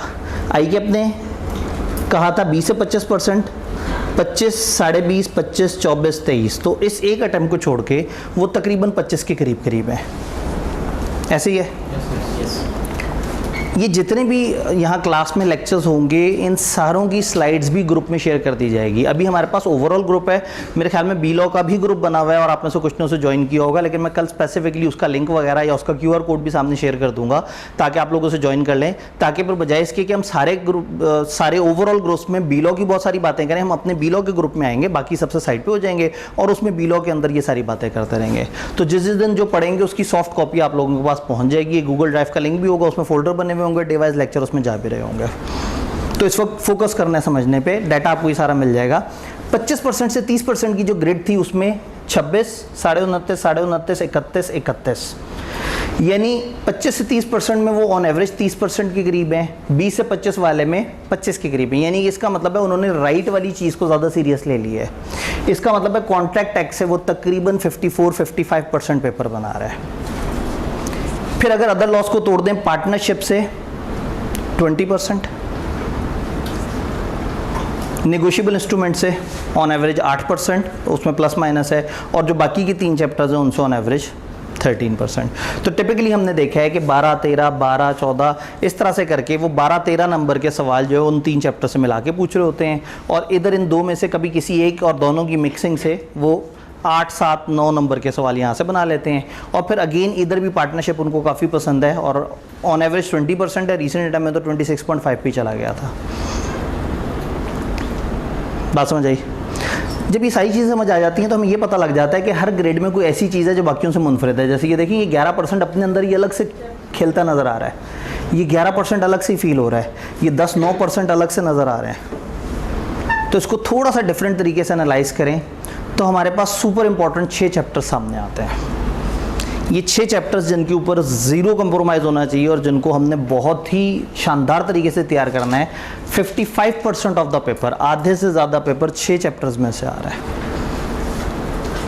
चैप्टर 7, 4, 12, 13, 6, 14 डिसेंडिंग परसेंटेज के हिसाब से इसको इस तरह से दिखाया हुआ है। तो जब भी हमने तैयारी करनी है हमें पता होना चाहिए कि इन 6 चैप्टर्स में तो हल्की सी भी डंडी नहीं मारनी। जैसे होता है ना, कुछ चैप्टर थोड़े से कमज़ोर हैं, कुछ अच्छे हैं, इनमें हमने कंप्रोमाइज़ नहीं करना। फिर हमारे पास एक सेकंड जोन आएगा मॉडरेटली इंपॉर्टेंट 30%, और तीसरा जोन आएगा स्लाइटली लेस इंपॉर्टेंट। मैंने इंपॉर्टेंट का वर्ड हर जगह इस्तेमाल किया है क्योंकि इंपॉर्टेंट तो पूरा सिलेबस है, कुछ थोड़ा ज़्यादा इंपॉर्टेंट है, कुछ कम है। तो हम ये नहीं कह रहे कि हम सिलेक्टिव स्टडी करें, हम ये कह रहे हैं हम फोकस स्टडी करें। जो ज़्यादा इंपॉर्टेंट है वहाँ थोड़ा सा ज़रा ज़्यादा काम किया जाए। डन? तो ये 3 तरह से कैटेगरीज बनी हुई हैं। पेपर का पैटर्न 15% MCQ, 85% सब्जेक्टिव। ये नीचे वाली बात पहले आई क्या बताता था, अब उन्होंने एक्सप्रेसली नहीं बताई, लेकिन समहाउ वो उसे फॉलो करने की कोशिश करते हैं। वो कहते हैं जो 85% सब्जेक्टिव टाइप है इसमें 40% नॉलेज बेस्ड होगा और 60% एप्लीकेशन बेस्ड होगा। नॉलेज बेस्ड जिसको सादा ज़बान में एक स्टूडेंट की ज़बान में कहते हैं रट्टे वाले सवाल, और एप्लीकेशन बेस्ड जिसके एक स्टूडेंट की ज़बान में कहते हैं लॉजिकल सवाल या अजीब से सवाल। जो बेस्ड सवाल हैं वो कहते हैं हम 60% पूछेंगे, और जो क्रैमिंग बेस्ड स्ट्रेट फॉरवर्ड सवाल है वो 40% से 85% में से, और 15% MCQs। और MCQs में भी अब उसने इसी तरह की मिक्सिंग कर दी है, अच्छे खासे सिनेरियोज उसमें भी होता है। तो ये पेपर का पैटर्न है, मेरे ख्याल में ये तो सब लोगों को अच्छी तरह से पता है, ज़्यादा बताने की ज़रूरत नहीं है। ICAP के एग्ज़ाम को कैसे डील करना है। अब ये एक चैलेंज होता है, काफ़ी बड़ा चैलेंज होता है कि जब हम बी लॉ को तैयार कर रहे होते हैं तो चूँकि हमें लिखने की आदत नहीं होती, हमने FSC तक लिखा होता है, जो रटा है पेपर में वही आएगा। फिर वहाँ MCQs भी अच्छे खासे होते हैं। फिर जब PRC में आते हैं उधर भी MCQs होते हैं। तो वेरी फर्स्ट टाइम जब हम राइटिंग वाला पेपर देने जा रहे हैं, मैं मुखातिब उन लोगों से जो very first time B law में अपीयर होने जा रहे हैं। जो very first time B law में अपीयर होने जा रहे हैं उनको ये बताना बड़ा ज़रूरी है। ये 1-3 जज़ाकल्लाह, कल खातून जगह चेंज कर लेंगे लेकिन यकीन माने आप इस वक्त में ना काफ़ी सवाब कमा रही हैं, अगर आप इसको सवाब समझती हैं तो ठीक है जी। तो जो वेरी फर्स्ट टाइम बीलॉ दे रहे हैं, जिन्होंने एक दो दफ़ा ICAP की शक्ल देखी हुई है, उनसे मेरा इस वक्त कलाम नहीं है। हमारे पेपर ई मार्किंग से चेक होते हैं। ई मार्किंग का मतलब ये है कि हमारे पेपर फिजिकली एग्जामिनर के हाथ में चेक होने के लिए नहीं जाते, स्कैन फॉर्म में जाते हैं। हमने लाहौर में पेपर दिए, हमारे सारे पेपर उन्होंने उठा के स्कैन करने हैं, सॉफ्टवेयर में डालने हैं, और कराची में बैठे एग्जामिनर ने सामने स्क्रीन के ऊपर आपके सॉफ्ट कागज़ों पे चेक करना है। ई मार्किंग इज़ नॉट कि कंप्यूटर हमारा पेपर चेक कर रहा है, इंसान पेपर चेक कर रहे हैं, लेकिन वो कर ऑन स्क्रीन रहे हैं। तो ऐसे में उन्होंने उस झंझट से बचना है कि आपका एक पूरा पलंदा उठाया पर्चे का और उसके अंदर से सवाल ढूंढते रहे, उसको चेक करते रहे, फिर पेज मोड़ के चेक कर रहे हैं, फिर उसे यूँ घुमाया हुआ है, टेढ़ा करके चेक कर रहे हैं, ऐसा नहीं है। उनके सामने JPGs या यूँ समझें कि आपके थंबनेल्स जाते हैं पेपर के। तो ऐसे में दिस इज़ वेरी इंपॉर्टेंट कि ई मार्किंग की कुछ इंपॉर्टेंट इंस्ट्रक्शन याद रखी जाएँ। सबसे पहले सबसे ज़रूरी बात आपको कई दफ़ा बताई गई होगी, लेकिन मैं फिर भी समझता हूँ ज़रूरी, ब्लैक कलर से लिखना है, किसी और कलर से नहीं लिखना। ब्लैक कलर के अलावा किसी और कलर से लिखा, बहुत मूड में हुए तो चेक कर देंगे, अदरवाइज बड़े आराम से आपको स्टेरिक या क्यू ग्रेड लगा के आपका रिजल्ट देते हैं, और आप फिर बाद में पूछें कि ये इसका क्या मतलब है, तो कहेंगे जी आपने ब्लैक कलर से सॉल्व नहीं किया था। तो एक तो ब्लैक कलर यूज़ करना है। दूसरा, हर पेज के टॉप पे 3 खाने बने हुए होंगे जहाँ पे आपने क्वेश्चन नंबर लिखना है। जो भी सवाल आप कर रहे हैं आपने टॉप पे क्वेश्चन नंबर लिखना है। अगर आप एक सवाल के 3 पार्ट्स हैं तो आपने हर पार्ट अलग अलग पेज पे करना है, और हर पेज के ऊपर उसका टाइटल लिखना है कि क्वेश्चन 8A है, क्वेश्चन 8B है, क्वेश्चन 8C है। ब्लैक कलर का मतलब है कि आप ब्लैक बॉल पेन यूज़ कर सकते हैं, ब्लैक पेन, जो फाउंटेन पेन, ये जो रेगुलर पेन वगैरह कुछ लोग साफ लिखाई के लिए यूज़ कर रहे होते हैं वो यूज़ कर सकते हैं, बारीक पॉइंटर यूज़ कर सकते हैं, मार्कर यूज़ कर सकते हैं, बट जेल पेन इस्तेमाल नहीं कर सकते। जेल पेन एक ख़ास किस्म का पॉइंटर होता है जो जब आप लिख रहे होते हैं तो थोड़ा मोटा लिख रहा होता है, उसकी इंक फैल रही होती है, वो स्पेसिफिकली मना है। तो बारीक निब वाला पॉइंटर, बॉल पेन किसी भी किस्म का, पेन किसी भी किस्म का, मार्कर किसी भी किस्म का, बस रंग इन सब के ब्लैक होने चाहिए। मार्कर इस्तेमाल करना अलाउड है या नहीं है, मना नहीं है और पसंद भी नहीं है। जेल बॉल पेन जो होती है वो जी, अब अगेन जेल बॉल पॉइंट आपने सिर्फ निशानी मैंने आपको बता दी, जिसको लिखें और वो फैल जाए, या आप लिख रहे हो और वो थोड़ा थोड़ा सा मोटा होता जा रहा हो जो लिखाई है, तो उसमें गुमान ये होता है कि आपकी स्कैनिंग अच्छी नहीं होगी। क्यों? क्योंकि आपने एक पेज पे सामने लिखा है, फिर पीछे भी लिखा, तो जब आपका स्कैन इमेज जाएगा ना तो वो पीछे वाले का आगे वाली साइड पे रिफ्लेक्शन आ रहा होगा, जिसके लिए उन्हें चेक करते हुए मुश्किल होगी। हो सकता है रिफ्लेक्शन कम, हो सकता है ज़्यादा हो, ये किस्मत पे डिपेंड करता है। तो हम लड़ें क्यों किस्मत से? मैं क्यों मोटरवे के दरमियान में जाके खड़ा हो जाऊँ और किस्मत चेक करूँ कि गाड़ी मुझे टकराती है नहीं टकराती? जब मुझे थोड़ा अंदाज़ा है कि ये ख़तरनाक काम है तो मैं अपनी किस्मत थोड़ा साइड पे खड़े होकर चेक कर लूँ। जिसने आनी है मौत वो तो साइड पे खड़े हुए भी आ जानी है, लेकिन एक ये है कि मैं खुद छलांग मार दूँ और फिर चेक करूँ कि किस्मत जो है वो ज़्यादा इंपॉर्टेंट वेरिएबल है या बंदे की अपनी मुशक्क़त ज़्यादा। तो अगर हो सके आदत बेहतर कर सकें और ऐसे बॉल पॉइंट्स या इस तरह की चीज़ की तरफ आएँ जो ज़्यादा ना फैलें। और अगर आप फिर भी आदत नहीं चेंज कर सकते तो फिर पेपर देते साथ ही घर आके 2 नवाफिल अदा करने हैं और अल्लाह से दुआ करनी है कि या अल्लाह एग्जामिनर को सब सही नज़र आ जाए। दुआएं कबूल हो जाती हैं, लेकिन अगर हम अपने आप को बदल लें या कोशिश कर लें तो शायद वो भी ज़रा एक अच्छा तरीका है। तो एक तो ये, फिर हर पेज पे एक नीचे बारकोड लगा हुआ होगा। और जब भी पेपर में एक सवाल हमारे जहन में नहीं आ रहा होता या याददाश्त का मसला होता है तो अब क्या करते हैं, हम अपने आसपास की इनकम्प्लीट चीज़ों को कंप्लीट करना शुरू कर देते हैं। वो जो बारकोड वाली जगह है ना, उसमें खाली जगह आ रही होती हैं, एक स्टूडेंट को खामखा ऑफेंड कर रही होती हैं वो। अब वो कागज़ पे वेला बैठा और हाथ में बॉल पेन पकड़ा हुआ है और कुछ सोच रहा है, तो ऐसे में नक्शकारी के लिए सबसे ज़्यादा मज़े का दिल करता है कि वो बारकोड के ऊपर उसको फिल कर दे ताकि वो एंड पे पूरा डब्बा नज़र आए। अच्छा सा लगता है। आपका वो सफ़ा चेक नहीं होगा क्योंकि उसका बारकोड जब उसे स्कैन नहीं करेगा तो वो कागज़ आगे ट्रांसमिट ही नहीं होगा। तो बारकोड के साथ छेड़छाड़ नहीं करनी, उसको आप लोगों ने बिल्कुल भी वो इस तरह से नहीं करना। तो ये उन लोगों के लिए जो पहली दफ़ा पेपर दे रहे हैं और उनके लिए भी जिन्होंने इससे पिछली दफ़ा पेपर दिया, उन्हें पता ही नहीं था कि उन्होंने ऐसा क्या किया है, जो रिज़ल्ट आने के बाद कहते हैं कि मुझे क्यों निकाला। तो वो शायद कुछ ऐसी वजूहात होती हैं जो हमें नहीं पता लगता और वो कहीं ना कहीं इन सारे चीज़ों को इम्पेक्ट कर रहे होते हैं। तो क्या ये ओवरऑल बात समझ आई? अब पेपर में होते हैं 3 तरह के सवाल। अब अगेन 1-3 हमें इकट्ठे करने पड़ेंगे। जज़ाकल्लाह। डिफरेंट टाइप के क्वेश्चंस को हमने पेपर में किस तरह से डील करना है। हमने कहा है नॉलेज बेस्ड होते हैं और एप्लीकेशन बेस्ड होते हैं। मैं इसको 3 हिस्सों में डिवाइड कर देता हूँ, नॉलेज बेस्ड, लॉजिकल और ये दरमियान वाला। जो दिखता ऐसा है होता ऐसा है, दिखता इस जैसा है बट असल में होता उस जैसा है। पूछा रट्टा होता है लेकिन घुमा के पूछा होता है। ऐसा लग रहा होता है कोई सिनेरियो, लेकिन अल्टीमेटली जो जवाब होता है वो क्रैमिंग बेस्ड जवाब होता है। जो नॉलेज बेस्ड है वो सीधा सीधा रट्टे वाला सवाल है। जो लॉजिकल है वो प्रॉपर वाकई लॉजिकल है, लेकिन ये सीम्स लॉजिकल, दिखता लॉजिकल है, देखने में लॉजिकल लग रहा होता है। तो ऐसे में मैं बेसिक कैटेगरीज आपको यहाँ बताऊंगा, लेकिन सर उसामा बाद में ड्राफ्टिंग के वक्त आपको सवाल बाय सवाल बता रहे होंगे कि देखो ये टाइप 1 सवाल लग रहा है, ये टाइप 2 सवाल लग रहा है, टाइप 3 सवाल लग रहा है, तो ये टाइप 1, 2 और 3 अब इन सबको कैसे सॉल्व करना है। क्योंकि एक प्रॉब्लम ये है कि मैंने आपको कहा कि एफएससी में आपने रटे रटाए सवाल किए पेपर में और पीआरसी में की एमसीक्यूज। अब आप पहली दफ़ा जब ऐसा पेपर देने जा रहे हैं जिसमें आपको खुद से लिखना है, तो बहुत सारे लोग बड़ी अच्छी याददाश्त होने के बावजूद भी पेपर में प्रेजेंट नहीं कर पाते अपने आप को अच्छा। तो यहाँ पे हमने देखना है कि पेपर में आप अपने आप को प्रेजेंट किस तरह से करें। तो 3 तरह के सवाल हैं।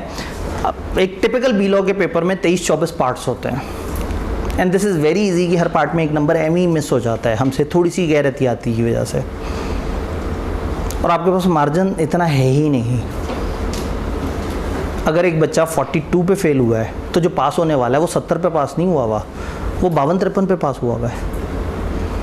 तो पास और फेल में 10 नंबर का फ़र्क है। तो 24 पार्ट्स का मतलब है कि तकरीबन हर 2-2.5 पार्ट्स के बाद एक नंबर मिस हुआ होगा उस बच्चे का। तो हर सवाल का आधा नंबर भी इतना अहम है कि 24 पार्ट्स में आपके 12 नंबर बन जाते हैं। तो अगर हम थोड़ी सी एहतियात कर लें, हमें आता सारा है, सवाल देखते साथ ही जज्बाती हो गया, अरे इसका जवाब पता है, फ़ौरन से लिख दिया, पता लगा 3 में से 1 नंबर मिला। उन्होंने कहा ये सिचुएशन है, ऐसे ऐसे ऐसे करके बताओ क्या जवाब है। आपने कहा हाँ बिल्कुल सही है, वैलिड है। उसे बताओ वैलिड क्यों है, रीज़न देनी है। तो उसमें इन तीनों को सॉल्व करने का अलग अलग तरीका है। सबसे पहला है स्ट्रेट फॉरवर्ड सवाल, नॉलेज बेस्ड सवाल। रिटेंशन रिक्वायर्ड है। इसकी जो स्किल पीछे आपको चाहिए वो है रटा। अनफॉर्चुनेटली ये बुरा लगता है कि इतने सीनियर बच्चों को कहा जाए कि रटा ज़रूरी है, लेकिन चूंकि लॉ है और लॉ में याददाश्त काफ़ी ज़्यादा चाहिए होती है, तो ये क्रैमिंग बेस्ड सवाल है। आपने अपने नॉलेज बेस से आंसर करना है, कोई स्पेसिफिक पैटर्न रिक्वायर्ड नहीं है। इसका सवाल देखने में तकरीबन इस तरह का होता है, 1 लाइन, 1.5 लाइन, 2 लाइन, जिसमें सीधी सीधी सी बात होती है, ना किसी किरदार का जिक्र होता है, ना ये होता है कि अल्फा एसोसिएट ऐसा करना चाहते हैं, ना ये लिखा होता है कि माजिद ने आबिद को ऐसे कहा या फलाना। वो कहते हैं list down this, explain this, define this, elaborate this. कुछ भी सीधा सीधा सा सवाल होता है बगैर किसी किरदार के। बेस्ट निशानी है कि इसमें कोई इंसान, कंपनी, इदारा इस तरह से नहीं होता। सीधा सवाल, सीधा जवाब। उन्होंने आपको सीधा मुंह पे दे के सवाल मारा, ना कोई शुरू में आपका लिहाज किया, ना कोई सियाको सबाब बनाया, ना एक कंपनी के बारे में बताया, ना कुछ इंसानों के बारे में बताया, ना कोई सिचुएशन बताई। उन्होंने कहा बताओ क्या होता है, आपने भी बस बता देना है। इवन ये दोबारा रिपीट करने की भी ज़रूरत नहीं कि आप बता क्या रहे हैं, क्योंकि सवाल तो उन्होंने पूछा है, तो आपको हेडिंग देने की भी ज़रूरत नहीं है। उन्होंने कहा how and on what grounds आप प्रपोजल स्टैंड रिवोक्ड, आपने नीचे प्रपोजल कैसे रिवोक होता है वो लिख दिया। तो सीधा सवाल, सीधा जवाब। इसमें कोई पैटर्न नहीं चाहिए, कोई आपको स्टार्टिंग नहीं चाहिए, कोई इंट्रोडक्शन नहीं चाहिए। सवाल है, आपने सीधा सीधा उसको जवाब दे दिया है। ये बात समझ आई? देन आपके पास आता है सीम्स लॉजिकल। कम्प्लेक्स सिचुएशन होती है लेकिन रिक्वायरमेंट स्ट्रेट होती है। स्टेप 1, आपने एक सिंपल रेफरेंस देना है उस क्वेश्चन का और देन कॉपी पेस्ट कर देना है वर्डिंग ऑफ द क्वेश्चन से उस सिंपल रेफरेंस को। ये जो टाइप 2 सवाल है ये सबसे कम होते हैं यहाँ पे, लेकिन जब आते हैं तो इसको आंसर करने का एक तरीका होता है कि आपने करना तो वही है जो आपने नॉलेज बेस के साथ किया। Retention required copy paste from your knowledge base. यहाँ पे उन्होंने क्या कहा, how and on what ground the proposal stand revoke. और आपको पता है 6-7 लाइनें कि जो 6-7 लाइनों में लिखा हुआ है कि प्रपोजल कैसे रिवोक होता है। जो आज very first time B law पढ़े, परेशान होने की जरूरत नहीं है। एग्जैक्टली कल ही ये दोनों तीनों आंसर्स हमें समझ आ जाएंगे। मैंने पहली स्लाइड पे इसलिए वो वाले लिखे हैं जो अभी हमारे करंट उससे आंसरेबल हैं, जो बिल्कुल एक आध दिन में आपको ये समझ आ जाएगा कि ये क्या सवाल है। तो सीधा सवाल ये था कि बताओ प्रपोजल कैसे रिवोक होता है, जवाब था वो 6-7 लाइनें। जब वो सवाल इधर पूछेंगे तो वो क्या करेंगे, वो कहेंगे जी एक बंदा है अब्दुल मजीद गयूर, वो जो है वो बहुत सारे कॉन्ट्रैक्ट्स करता रहता है और उसने जो है वो बहुत सारे लोगों के साथ बेतहाशा कॉन्ट्रैक्ट्स किए हुए हैं।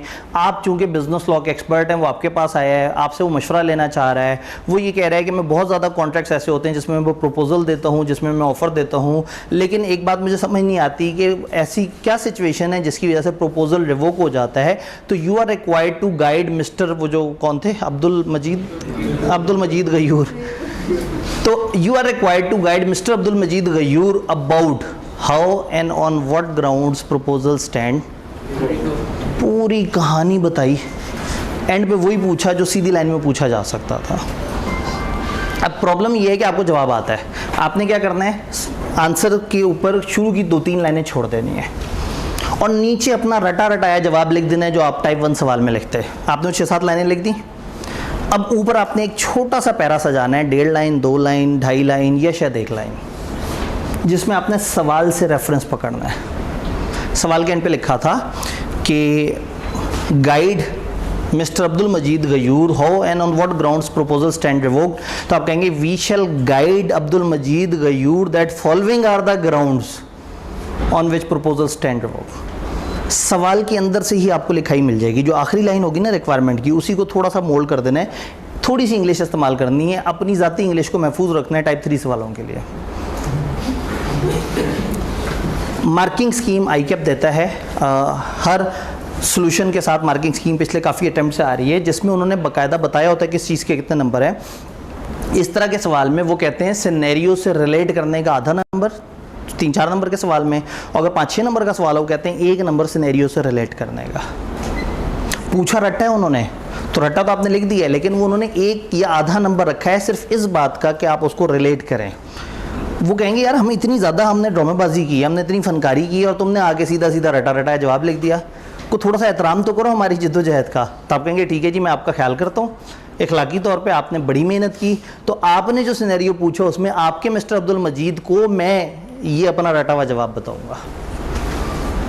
तो उसका एक स्टार्ट ज़रूर देना है। इसमें मेरे पास एक सैम्पल क्वेश्चन है, लेकिन ये आप में अक्सर को नहीं समझ आएगा। चैप्टर 6-7 लेवल का सवाल है कि एक कंपनी होती है, वो सप्लाई कर रही होती है बिल्डिंग मटेरियल एक और कंपनी को, इससे 10 सितंबर को एक कंस्ट्रक्शन के लिए, और उसके बाद जो है वो ड्यू डेट पे वो अपनी ऑब्लिगेशन फुलफिल नहीं कर पाती। अगर रट्टे वाला सवाल हो ना कि कोई कंपनी ड्यू डेट पे अपनी ऑब्लिगेशन फुलफिल ना करे तो क्या होगा, तो उसका 3 लाइनों में जवाब होता है कि पहले ऐसे, ऐसे और ऐसे। अब उन्होंने ये पूछ लिया, आपको जवाब पता है, लेकिन चूंकि सिनेरियो है तो उन्होंने कहा explain the rights available to KC under the above situation, assume time was essence of the contract. अब जिनको पूरा का बिजनेस लॉ पढ़ा उन्हें अंदाजा है, तो फिर क्या होगा कि हम पहले स्टार्टिंग देंगे, time being essence of contract following would be the rights of Khwaja contractor under the, पीछे क्या था, under provision of contract explain the rights available to KC under the, तो आपने कहा following are the rights available to KC under the above situation. और फिर नीचे अपने नॉलेज बेस से वो सारी बातें लिख देनी है और उसमें केसी को फिट कर देना है। आपने ओरिजिनल जहाँ पढ़ा होगा वहाँ लिखा होगा प्रोमिजी ऐसे कर सकता है, प्रोमिजी ऐसे कर सकता है, तो अब आपने प्रोमिजी के बजाय जो है मिस्टर केसी को बीच में फिट कर देना है। तो अगेन ये सवाल थोड़ा सा एडवांस है, ये इस सवाल को देख के अभी नहीं समझ आएगा क्योंकि ये अभी चैप्टर 6-7 आने में हमें टाइम है, इसीलिए मैंने एक एग्जांपल दे दी थी उस तरह के सवाल की, और कहीं ना कहीं बीच में मैं एक आध और एग्जांपल भी दे रहा हूँ। फिर आता है तीसरा सवाल। इस सवाल की निशानी ये होती है कि आपसे ओपिनियन मांग रहे होते हैं, सजेशन मांग रहे होते हैं। आप बताओ सही है या नहीं, आप बताओ वैलिड है या नहीं, आप बताओ ठीक किया या नहीं किया, आप बताओ ऐसा होना चाहिए या नहीं, क्या हम इस बात को माने या ना माने। तो ये बेसिकली लॉजिकल सवाल होता है। इसमें आपने आंसर 3 फेजेस में देना है। सबसे पहले बताना है provision of the law. For example, अगर एक जगह, मैं जस्ट समझाने के लिए आपको बता दूं, अगर एक रूल हो कि ऑफ़र तब वैलिड है जब ऑफ़र देने वाले ने लिख के ऑफ़र दी हो और अगले ने पढ़ ली हो। फ़र्ज़ करें एक रूल हो, अभी हमने बी लॉ शुरू नहीं किया तो मैं एक स्लैंग एग्जांपल ले रहा हूँ। अब पेपर में सवाल आ जाए कि एक बंदे ने दूसरे को ख़त भेजा, अभी ख़त रास्ते में है, बताओ कि ऑफ़र वैलिड हो गई। आपने फ़ौरन से कह देना नो और आगे चल पड़ना है, 0 नंबर मिलना है। आई के अपने एग्जामिनर कमेंट में कहा कि अगर हम एक लॉजिकल सवाल पूछें उसका जवाब येस या नो बनता है और बच्चा एग्जैक्टली येस या नो लिख दे और उसका जवाब भी सही हो, हम उसे 0 नंबर देंगे। तो मैं ये कमेंट पढ़ के ना एक दफ़ा मैंने कहा है मैंने गलत पढ़ लिया, शायद दोबारा पढ़ा तो यही जुमला लिखा था, नीचे लिखा था इसलिए 0 देंगे कि उसने लॉजिकली समझाया ही नहीं कि येस या नो तक कैसे पहुँचा। तो ये एक तुक्का कंसिडर होगा, येस या नो, क्योंकि जो एक ओपिनियन है ना, बताओ सही है या नहीं, तो उसके दो ही जवाब हो सकते हैं, या सही है या गलत है, 50% चांस है। तो उन्होंने कहा कि नहीं भाई हमें चाहिए, तो उन्होंने कम से कम 5 से 6 अलग अलग इम्तिहानों में एग्जामिनर कमेंट में रोते हुए कहा कि सिनेरियो बेस्ड सवालों को बच्चे 3 हिस्सों में क्यों नहीं तोड़ते। वो 3 हिस्से क्या हैं? पहला हिस्सा कानून बताएं, आपके under the provision of contract act अगर एक ऑफर राइटिंग में है और दूसरे तक पहुंची और उसने पढ़ी तो वैलिड होगी, ये एग्जांपल थी। सेकंड, सिनेरियो को डिस्कस करें, आप कहें इस सिनेरियो में वो जो मिस्टर ए ने मिस्टर बी को ख़त भेजा है वो ख़त अभी रास्ते में है। ऊपर आपने क्या कहा है, जब वो राइटिंग वाली चीज़ पहुंची और पढ़ ली जाएगी तो ऑफर वैलिड होगी, और सेकंड में आपने क्या कहा है, वो जो ख़त भेजा है वो रास्ते में है। तीसरा रिकमेंडेशन, देयरफॉर ये वैलिड ऑफर नहीं है। जी जी, ये रिकमेंडेशन भी सवाल में से मिलेगी, क्योंकि सवाल की आखिरी लाइन ने कहा होगा बताओ ये वैलिड है या नहीं, आपने वही उसके जुमले उठाने हैं और वैलिड है या नहीं है बस उसको घुमा के लिख देना है। अपनी इंग्लिश महफूज रखनी है, और जो रटे वाला है यहाँ भी अपनी इंग्लिश नहीं चाहिए, रटे वाली चाहिए। तो कहाँ इंग्लिश चाहिए? यहाँ पे उन्हें मत पता लगने देंगे आपकी इंग्लिश फारेग है। छोटे छोटे जुमले बनाएं, बुलेट्स बना दें। इन दिस सिचुएशन उसने ख़त भेजा है, उसने ख़त नहीं पढ़ा, उस तक ख़त नहीं पहुँचा, छोटे छोटे इसमें आपने उसका पोस्टमार्टम कर दिया उस सिचुएशन का, 2-3 जुमलों में उसे बता दिया कि क्या हो रहा है।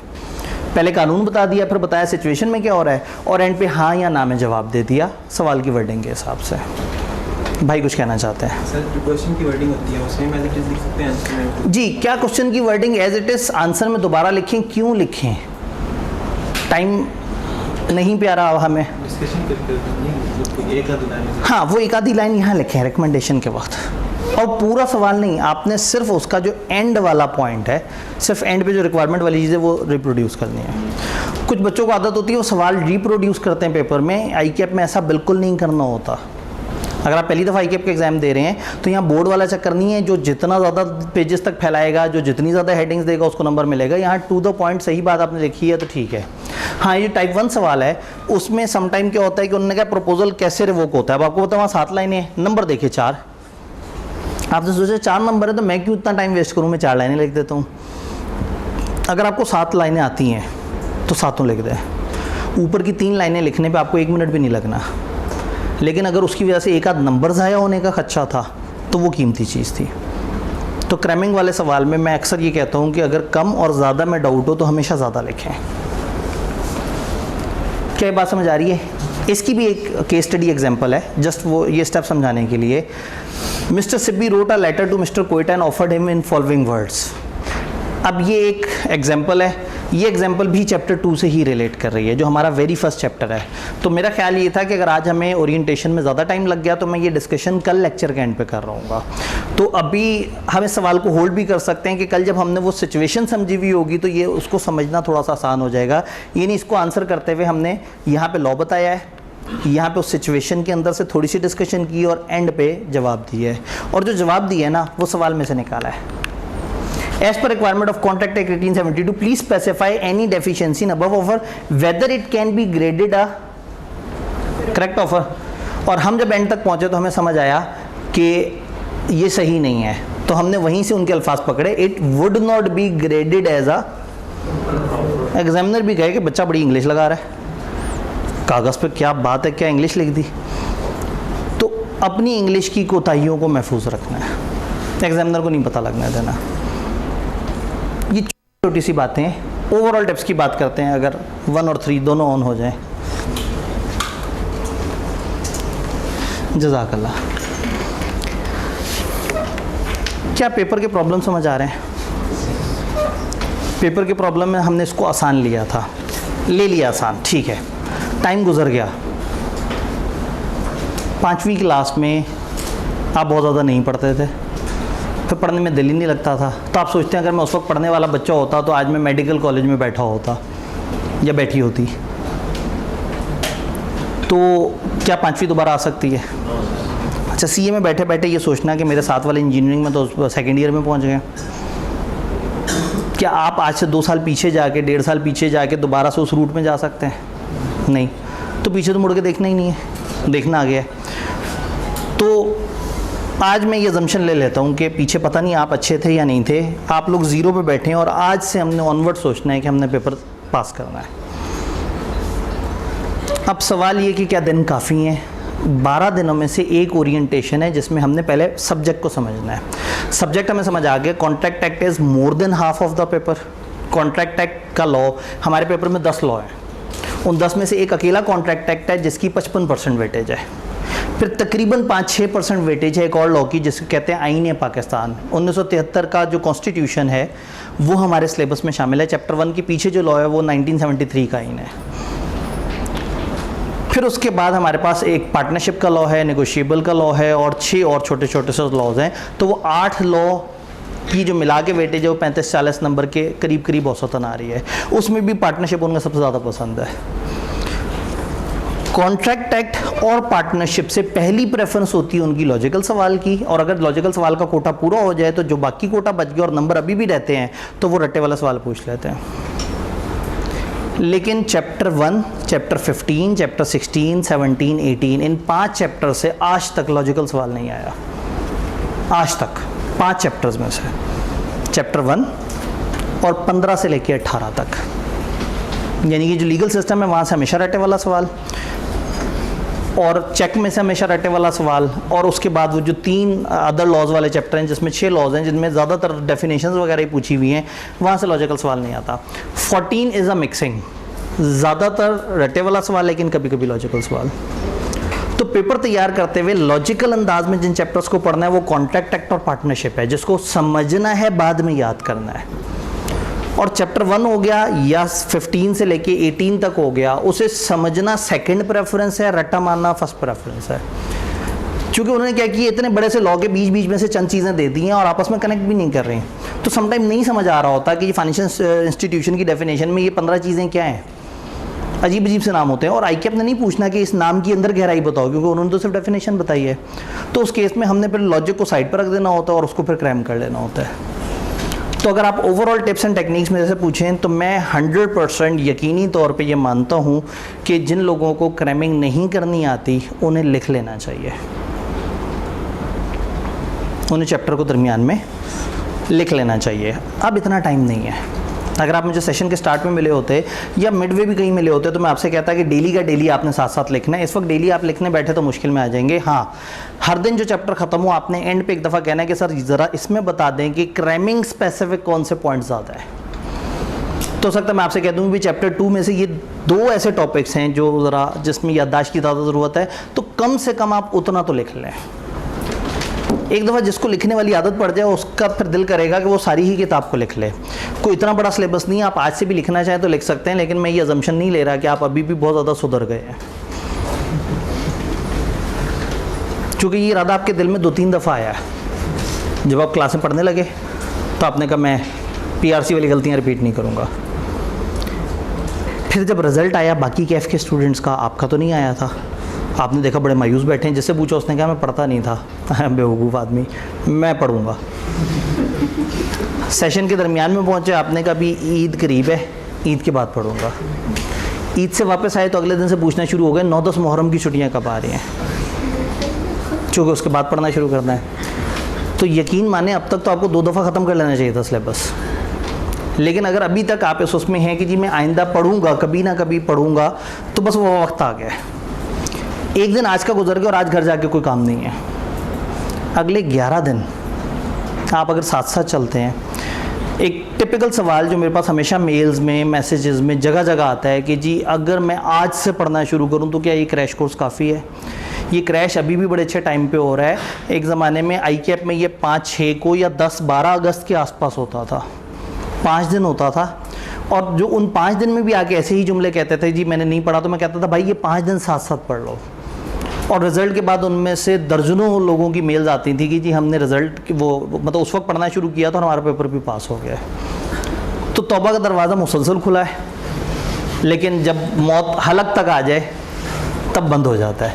तो इस वक्त भी दरवाज़ा खुला है, लेकिन अगर आज आप सुधर जाएं, मेरे ख्याल में 6 महीने तक सुधरे रहना मुश्किल है, लेकिन 11 दिन तक सुधरे रह सकते हैं। जो लोग बिल्कुल ज़ीरो पे बैठे हैं ना कि हमने सिर्फ क्रैश में ही तैयार करना है, तो उनको मैं ये कहूँगा कि ठीक है जी, अगर आपने करना ही सिर्फ क्रैश में तैयार है तो इन 11 दिन किसी और सब्जेक्ट को हाथ मत लगाएं, और इन 11 दिन के अलावा बीलो को हाथ ही ना लगाएं। फिर इसे पेपर से पहले वो करें। आप इसे 3 अगस्त तक, पेपर हमारा 3 सितंबर को है, 31 का महीना है, पूरे महीने बल्कि महीना प्लस 1 डे पहले हम आज़ाद हो चुके होंगे। इन 11 दिन सिर्फ बीलो को टाइम दे दें, उसके बाद आप बाकी सारे सब्जेक्ट को जितना मर्जी टाइम देना है देते रहें। पेपर 3 को है, आपने उससे पीछे 4-5 दिन पहले ब्रेक लगा देनी और सिर्फ बीलो पे वापस आ जाना है। तो शायद इतना भी काफ़ी है। 2 अप्रोचेज़ होती हैं जब भी आप कभी भी नेट पे सर्च करें। अब मेरे पास मार्जिन है तो मैं ज़रा थोड़ा सा जो है ना, अब 2:30 बजे तक तो अब आप लोगों ने सोचा हुआ है कि आपने बैठना है। जब भी आप सर्च करेंगे ना टाइम मैनेजमेंट की स्ट्रैटेजीज़, तो टाइम मैनेजमेंट की जो स्ट्रैटेजी दुनिया में सबसे ज़्यादा मशहूर है वो फोकस की स्ट्रैटेजी है, टाइम सेगमेंट्स की स्ट्रैटेजी है।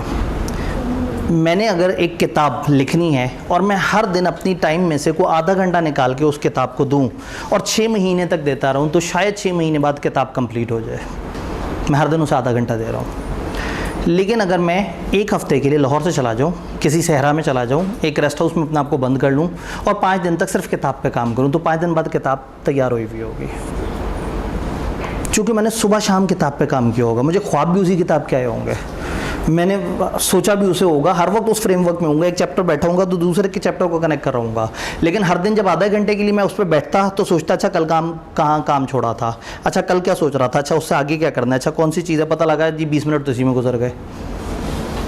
तो एक स्टूडेंट क्या करता है, दिन के 4 सब्जेक्ट उठाता है या 3 सब्जेक्ट उठाता है और तीनों के साथ इंसाफ करने की कोशिश में अपने साथ नाइंसाफ़ी कर जाता है।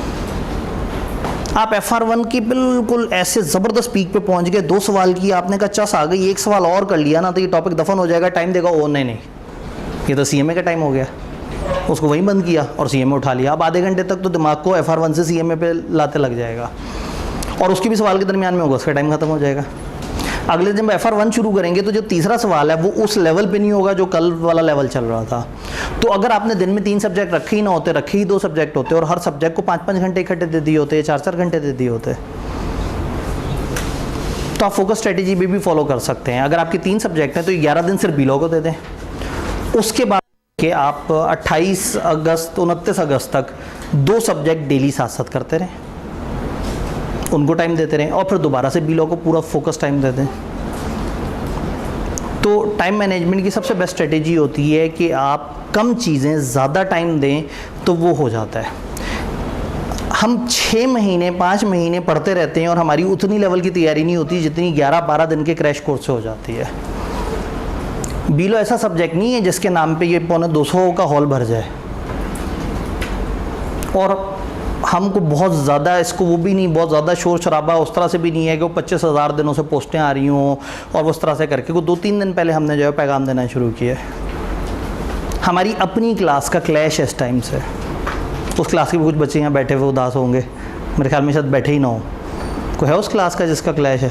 ये जो है ना, गिनती के 3-4 बच्चे आए हैं जिसमें ऑनलाइन फिज़िकल मिला के कुछ 400+ के करीब बच्चे थे। उनका क्लैश है और क्लैश के बावजूद भी ये हॉल भरा हुआ है। तो इस टाइम पे लोग इसलिए इसके नाम पे आ रहे हैं कि आपको शायद आपके किसी सीनियर ने बताया हो कि यार ये एंड पे ये जो क्रैश कोर्स वाले बाबा जी हैं ना, इनके पास चले जाओ, ये सब्जेक्ट तैयार करा देते हैं। मेरी अपनी क्लास के बच्चे कहते हैं कि सर क्रैश कोर्स में जो आप पढ़ा रहे हैं ना, वैसा तो रेगुलर सेशन में आपने पढ़ाया ही नहीं। जो पैसे लेके पढ़ाया वो हल्का पढ़ाया और जो बगैर पैसों के पढ़ाया वो अच्छा पढ़ाया। तो मैं उन्हें याद कराता हूँ कि दोस्त मैं हर दिन ही इतना जोश में था, लेकिन उस वक्त आप मूड में नहीं थे। ठीक है, मैं जो एक यहाँ एग्जांपल दे रहा हूँ, मैंने रेगुलर क्लास में 3 एग्जांपल्स दी थी। इधर मैं टेस्ट फोल्डर में डाल रहा हूँ, उधर अगले दिन मैं टेस्ट के एक जुमले को डिस्कस कर रहा होता था क्लास में। एक जुमले की 15-15 दफ़ा ताकीद की है। लेकिन पॉइंट ये है कि उस वक्त मैं जोश में था, आवाम तो अपने सुकून से बैठी हुई थी। इस टाइम पे सबसे बड़ा फ़ायदा ये होता है कि मुझे आवाम सीरियस मिल जाती है, लोग सीरियस हुए हुए होते हैं। तो अगर आप सीरियस हैं तो घर जाके एक डायरी पे लिख लेंगे मैं सीरियस हो चुका हूँ या हो चुकी हूँ, और फिर डेली उसे जाके देखें कि आप वाकई सीरियस हो चुके हैं या हो चुकी हैं। ये बड़ा ज़रूरी है। हमारे पास अब वाकई टाइम नहीं है वेस्ट करने को। ये बात सुनते ही घर जाके आप लोगों ने 5 घंटे टिकटॉक पे लगाने हैं। 1 महीने के लिए ना थोड़ा सा सोशल मीडिया साइड पे कर दें, बहुत मज़ा आएगा, बड़ी अच्छी पढ़ाई होगी। कम से कम जो मेरा बीलो जब घर जाके तैयार करे ना, तो मोबाइल को चार्जिंग पे लगा दीजिएगा। और रिसर्चेज ये कहती हैं कि मोबाइल ऑफ होकर चार्ज हो तो जल्दी चार्ज होता है और बैटरी भी ज़्यादा देर पर होती है। तो दिन में जिस वक्त इसे चार्ज करना हो ना, उस वक्त इसे ऑफ़ कर दें और उस वक्त बीलो पढ़ लें। रिवर्स करते हैं, जिस वक्त बीलो पढ़ना हो उस वक्त इसे ऑफ़ कर दें और चार्जिंग पे लगा दें। कोशिश करें इसके करीब ना जाएं, आपको बरकत इतनी नज़र आएगी कि 1 घंटे बाद कहेंगे लो सर ने 1.25 घंटा तो क्लास में पढ़ाया, 1 घंटे से कम में मैंने रिवाइज़ कर लिया, सर से तेज़ तो मैं हो गया हूँ। तो एक दफ़ा कोशिश करें, एफ़र्ट करें, सब पॉसिबल है, बड़े आराम से हो सकता है, कोई बहुत ज़्यादा इसमें मुश्किल बात नहीं है। सिर्फ लिखने वाली स्किल इस वक्त हम नहीं अप्लाई कर सकते। जो लोग कुछ ना कुछ लिख चुके हैं वो कोशिश करें लिखने वाली आदत पूरा कर लें। बाकी लोगों को मैं साथ साथ बता दूंगा, या हर चैप्टर के एंड पे आपने पूछ लेना, मैं बता दूंगा कि ये इसमें वो रट्टे वाली चीज़ है, तो कम से कम जो रट्टे वाली चीज़ है वो लिख के कर लें, और बाकी चीज़ों को अच्छे तरीके से आपने समझ लेना है कि आपको पता लग जाए कि क्या है और किस तरह से है। जी सवाल, बल्कि एक काम करते हैं ना, सवाल लेने से पहले मैं एक स्लाइड दिखा देता हूँ जिस पर लिखा है क्वेश्चन आंसर, ताकि सवाल उसमें काउंट हो जाए। जी क्या सवाल है? 2 सवाल है। एक ये सवाल है कि जैसे आपने कहा कि वो क्वेश्चन के आंसर में लॉजिकल सवाल के मतलब आंसर के 3 पार्ट्स होते हैं, ठीक है, और जो सेकंड वाला पार्ट है डिस्कशन ऑफ मतलब सिनेरियो, ठीक है, इसमें आप पॉइंट्स बना सकते हैं। इसी तरह क्या हम ऐसे जब एक रटे वाला सवाल आता है जिसमें लिखा होता है डिफाइन नेगोशिएबल इंस्ट्रूमेंट, ठीक है, उसके भी पॉइंट्स बना सकते हैं? जी अब अगेन अगर डेफिनेशन आ जाती है ना, तो डेफिनेशन में हम थोड़ा बाउंड हो जाते हैं, क्योंकि डेफिनेशन में हमें वही लिखना होता है जो किताब में है, बाकी हर जगह हम अपने अल्फाज में लिख सकते हैं। तो अगर एक डेफिनेशन आपको आती है और आप उसे बुलेट्स बना के लिख दें और डेफिनेशन के सारे वेरिएबल्स पूरे हो जाएं तो ओके। मैं इसलिए इधर बुलेट्स का कह रहा था कि डेफिनेशन अगर आपने क्रैम की हुई है तो फिर तो आप किताब के अल्फाज में लिख देंगे।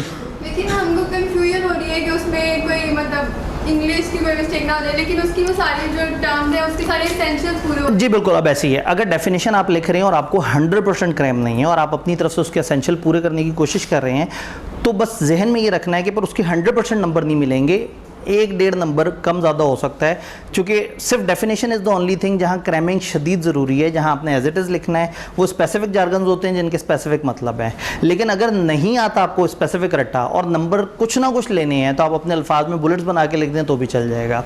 अगेन ये बुलेट्स बनाने का मैं किनको कह रहा हूँ? जिनकी इंग्लिश कमज़ोर है।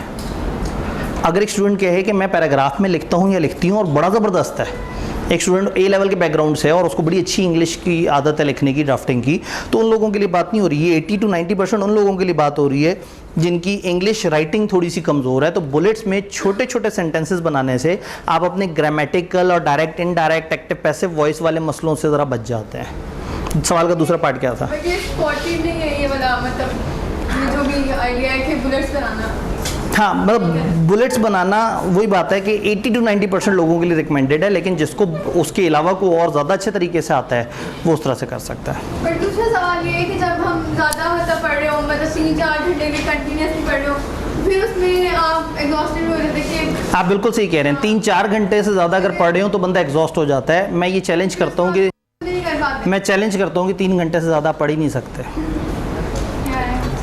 आप पढ़ते ही नहीं हैं, नहीं पढ़ते। ये फीलिंग है कि हम पढ़ रहे हैं। अगर किताब सामने है और दिमाग में परेशानी है कि सीए क्या अभी भी अच्छी नौकरी कर सकता है, क्या एआई हमें खा तो नहीं जाएगा, क्या आर्टिकल्स मिल जाएंगे, तो पढ़ाई नहीं हो रही। ये थ्योरी का प्रॉब्लम है। तो एक छोटा सा मशवरा है थ्योरी का कि अगर आपको पढ़ते हुए परेशानी हो रही है और फोकस नहीं बन रहा, लिखना शुरू कर दें। क्योंकि अकाउंटिंग में आप लिख रहे होते हैं तो दिमाग लगा हुआ होता है कहीं ना कहीं। दूसरे सवाल का पार्ट 3 जी। लेकिन क्योंकि हमें मतलब ज़्यादा फॉर द होल मतलब 6 मंथ आदत नहीं होती पढ़ने की, ज़्यादा टाइम की, जब हम पढ़ रहे होते हैं तो आप वो फोकस नहीं रह पाता। आप बिल्कुल आपको फोकस आउट हो जाते हैं और फिर देर जाते कि आप कोई और मतलब एंटरटेनमेंट एक्टिविटी। एग्जैक्टली अभी थोड़ी देर पहले आप 3 घंटे के बाद फोकस आउट कर रही थी, आप आधे घंटे तक फ़ौरन से आ गई हैं। कहने का मतलब ये है, सच्ची बात बताऊं, बिल्कुल सच्ची ईमानदारी वाली बात। क्या मतलब कोई फोन यूज़ करना? जी मेरी बात सुन लें। डे 1 से लेके डे एंड तक, जिस दिन आपने सीए शुरू की और जिस दिन आप सीए ख़त्म करेंगे, किसी भी दिन 3 घंटे से ज़्यादा ऊपर पढ़ने से कोई ख़ास फ़ायदा नहीं है। 3 से 4 घंटे is a very good average, जो आप हर दिन अगर वाकई ही पढ़ रहे हैं तो सीए हो जाता है। लेकिन जब सोचते हैं कि हमने 12 घंटे पढ़ना है तो 3-4 घंटे भी अच्छी पढ़ाई नहीं होती।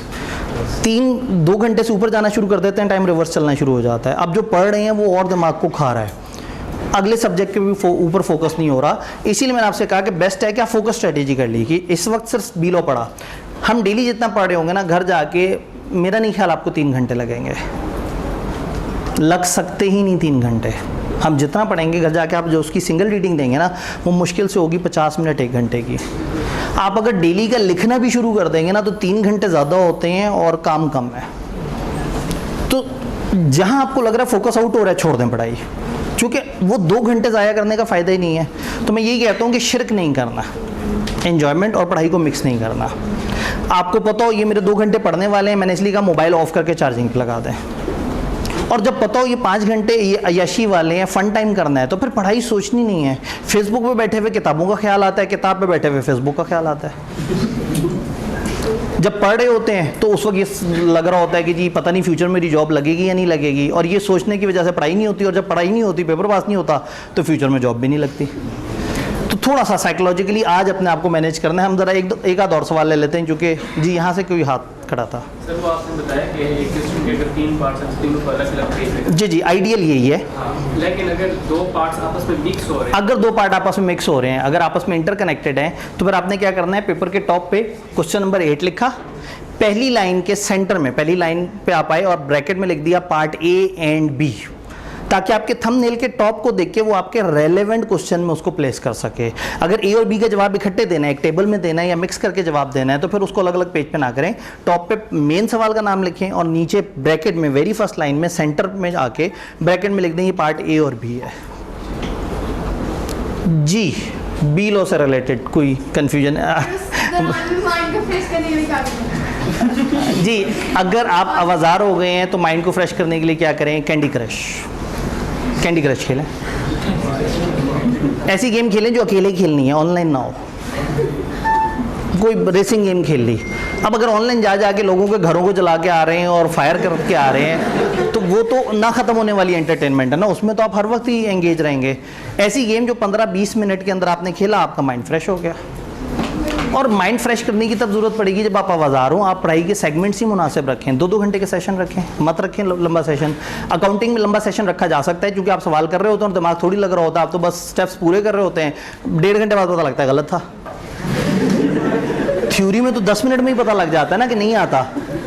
तो अकाउंटिंग लॉन्ग आवर्स के लिए कर लिया करें, थ्योरी लॉन्ग आवर्स के लिए ना करें। थ्योरी के साथ मल्टीपल प्रोसेसिंग नहीं करनी। आप में से किसी को नात सुनने का शौक है तो पता लगा इधर से नाते सुन रहे हैं, साथ साथ थ्योरी पढ़ रहे हैं, ऐसा नहीं होगा, क्योंकि थ्योरी दिमाग वाला काम है। न्यूमेरिकल की आपको आदत पड़ी हुई है, उसके साथ अगर आप नात सुन लें तो आप मल्टीपल प्रोसेसिंग कर सकते हैं कि आपने अपने दिन का कोटा नात सुनने का भी पूरा कर लिया और वो भी अटैम्प्ट कर लिया। लेकिन अगेन अगर हम मज़ीद गुफ्तगू बढ़ाते जाएंगे तो सिर्फ हम साइकोलॉजिकल डायमेंशंस में एंटर होते चले जाएंगे।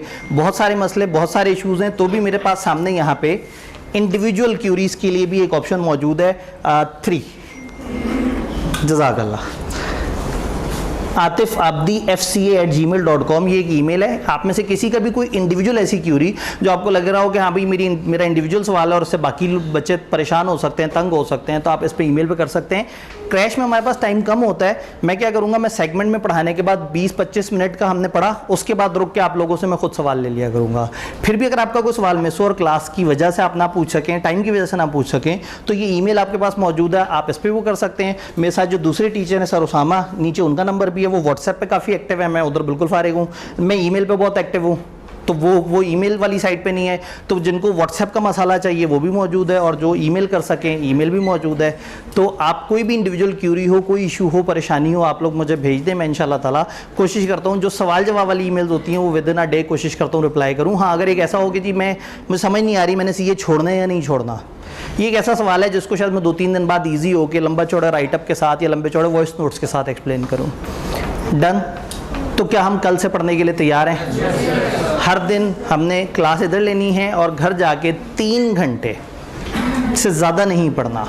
और सिर्फ बी लॉ पढ़ा तो बी लॉ 80-90% कंप्लीट हुआ होगा by the end of session. अगर आपके और सब्जेक्ट हैं और सब बी लॉ की आप सिर्फ रिविजन कर रहे हैं, फिर वो लोग जिन्होंने बी लॉ पढ़ा हुआ है और उन्हें लग रहा है कि मेरा टाइम वेस्ट होगा, तो आप अपने वो चैप्टर्स आइडेंटिफाई कर लें कि कौन कौन से दिन हैं और उस दिन आप आ जाएं और वो वाले दिन की क्लास अटेंड कर लें।